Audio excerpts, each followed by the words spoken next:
Hello students. So this is the next lecture about carbohydrate metabolism where we will go through HMP shunt and the detailed pathway, HMP pathway, its significance followed by the deficiency disorder which is associated with HMP shunt, that is G6PD deficiency syndrome. So let's see it one by one. So HMP shunt is a unique multifunctional pathway, and why we call it as multifunctional, that we eventually you will understand when you will go through the different steps which are involved in this pathway, where various substrates which are produced in this pathway. So HMP, it stands for hexose monophosphate. It is also termed as pentose phosphate pathway, or it is also called as phosphogluconate pathway.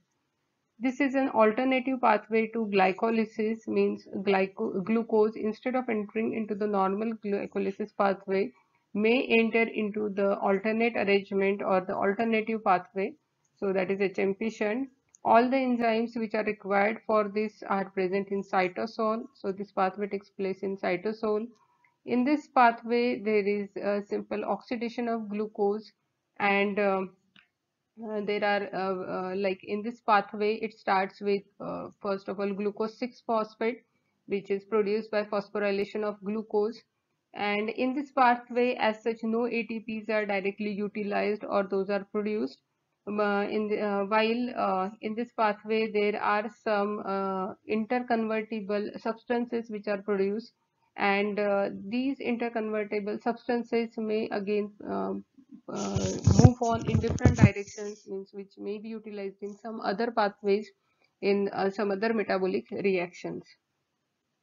And there are some important tissues like liver, adipose tissue, adrenal gland, erythrocytes, RBCs, testes, lactating mammary glands, where this pathway is highly active. Now, when we talk about like how much ATP glucose is entering into HMP shunt, like the glycolysis is going on there, Krebs cycle is going on there. So around 10% of the glucose which we consume per day, that enters in HMP shunt. And when we talk about liver and RBCs, so it is the concentration is about 30%. Now, what is the major function of this HMP shunt?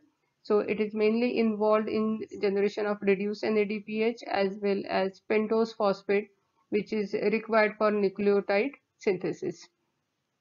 So, this is the important use of HMP shunt. Now, we will see the pathway one by one. So, for simplification, this pathway is divided into two phases. The first phase is oxidative phase, and the second one is non-oxidative phase. So in the oxidative phase, there are three important steps. In step 1, where glucose, which was converted to glucose 6 phosphate by phosphorylation, is entering into HMP shunt. Now this glucose 6 phosphate gets oxidized in the presence of an NADP dependent glucose 6 phosphate dehydrogenase enzyme, that can be shorted as G6PD, to produce 6-phosphate dehydrogenase. Now, this 6-phospho dehydrogenase or 6-phosphoglucono it is then hydrolyzed to gluconolactone in the presence of hydrolase enzyme. Then in the next reaction, there is formation of ribulose 5-phosphate, this step is also catalyzed by 6-phosphogluconate dehydrogenase, and which further enters into the second phase, that is non-oxidative phase. Now in non-oxidative phase, there are various reactions which are mainly concerned with interconversion of 3, 4, 5 or 7 carbon monosaccharides like ribulose, xylulose. Then there is formation of pseudoheptulose, and these reactions we will see one by one.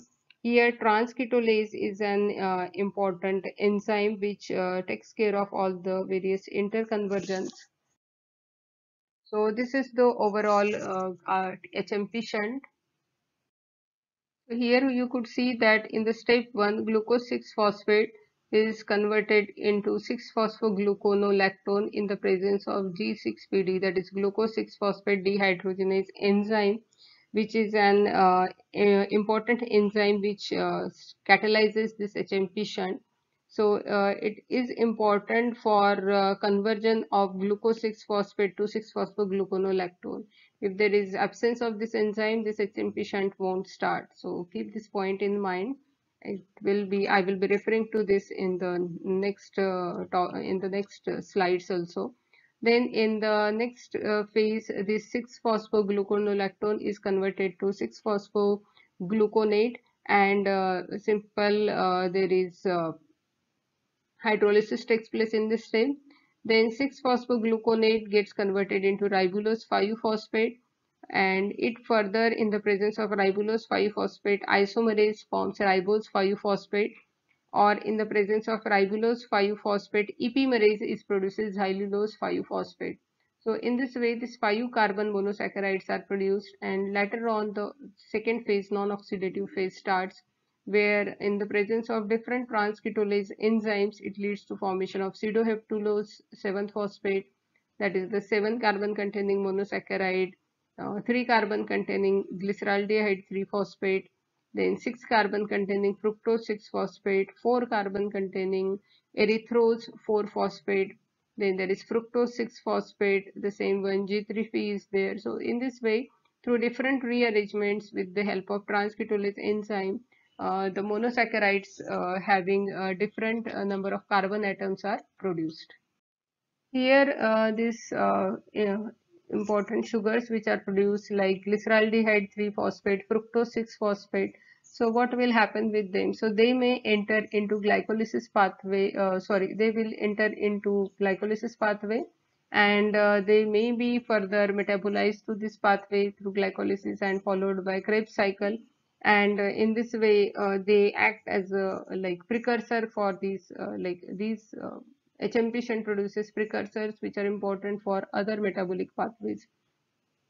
As well as glucose may be synthesized from glyceraldehyde 3-phosphate and fructose 6-phosphate. We will see that part in gluconeogenesis, or we have seen already.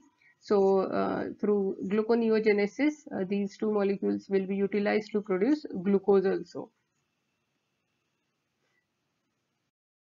Now we will see towards the significance of HMP shunt.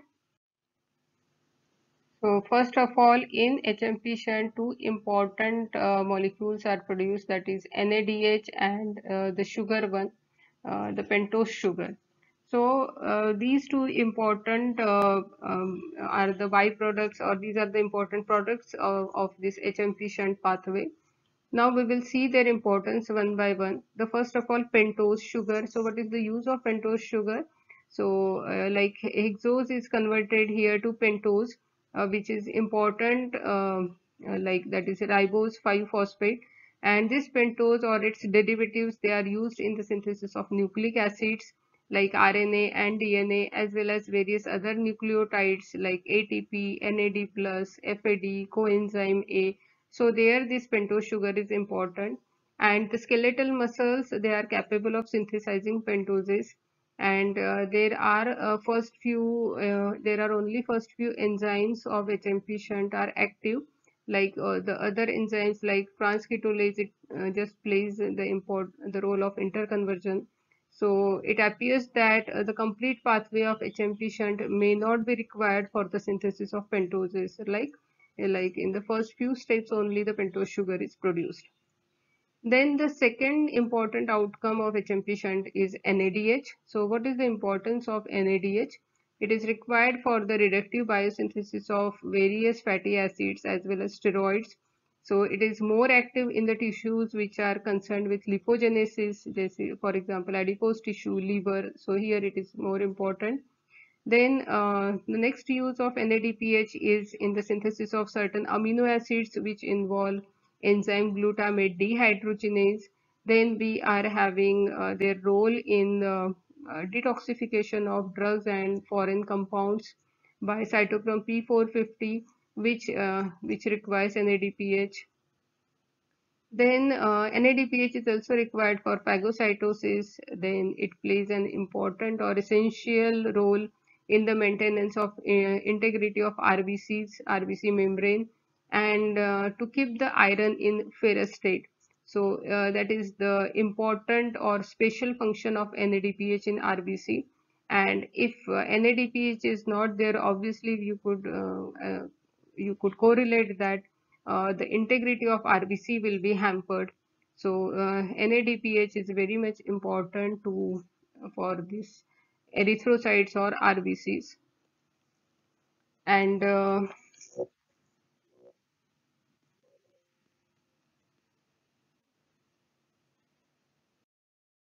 yes, in addition to that, HMP shunt has some other important activities like free radical scavenging.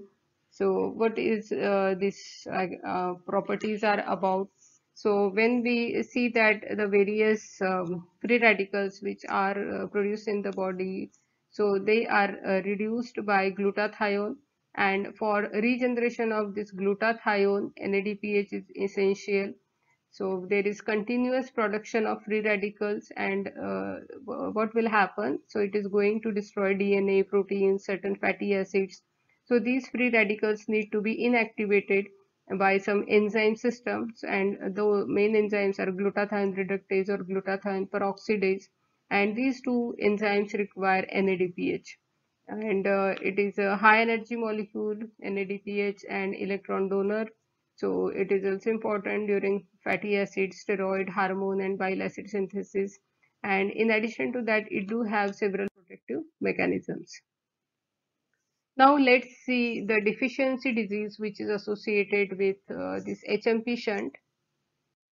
So in G6PD deficiency, as you could see here, this is the first phase of HMP shunt, where glucose 6-phosphate is getting converted into 6-phosphogluconolactone in the presence of glucose 6-phosphate dehydrogenase enzyme, and in the latter steps it gets converted to formation of ribulose 5-phosphate.